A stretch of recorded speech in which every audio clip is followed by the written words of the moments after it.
Munggo with kalabasa. Yan, kalong-kalong na siya. And of course, lagyan natin ng sahog. Ayan.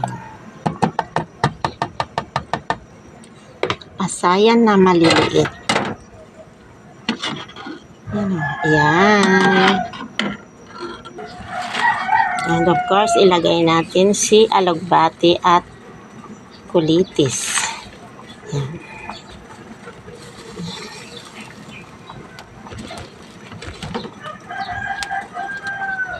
Happy Halloween everyone! Ayan na.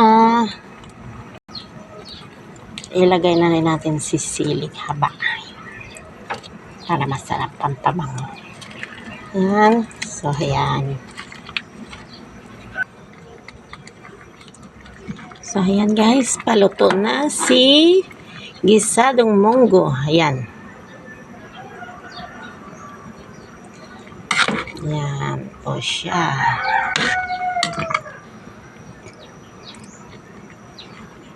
Sarap.